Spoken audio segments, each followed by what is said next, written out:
Margaret had seen a lot in her 73 years, but nothing could prepare her for what she found on her porch that December night.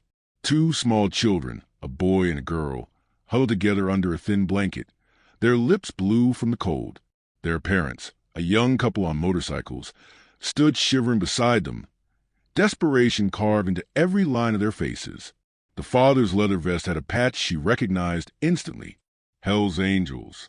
Her neighbors would lose their minds if they knew. But when she looked into those children's eyes, all she saw was fear and cold. What kind of person would she be if she turned them away? The couple explained through chattering teeth that their bikes had broken down 5 miles back. No phone signal. No shelter. The temperature was dropping fast, and they knew their kids wouldn't make it through the night. Margaret didn't hesitate. She ushered them all inside, started a fire, and made hot cocoa while the parents wrapped their children in every blanket she owned. The little girl, maybe 6 years old, whispered, "Thank you," so softly it almost broke Margaret's heart. Before we continue, like this video, subscribe, and turn on notifications for more real stories on Untold Stories 0.4. By morning, the family was warm and safe. The father managed to call for help, and within an hour, a tow truck arrived. As they prepared to leave, the mother hugged Margaret with tears streaming down her face. "You saved them," she whispered. "We won't forget this." Margaret waved them off, thinking that would be the end of it, just another good deed in a life full of them. She went about her day, baking cookies, watching her shows, enjoying the quiet of her little house at the end of Maple Street. The next afternoon, she heard it, a rumble so deep it shook her windows. Margaret pulled back her curtain and felt her heart stop. Motorcycles, dozens of them. No, more than that. They lined her entire street, chrome gleaming in the winter sun. Leather-clad riders dismounted, their boots heavy on the pavement. Her hands trembled. Had she made a terrible mistake?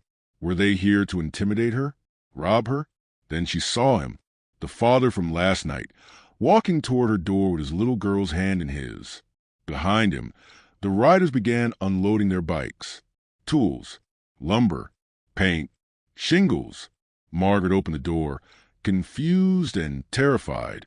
The father smiled, a genuine warmth in his eyes.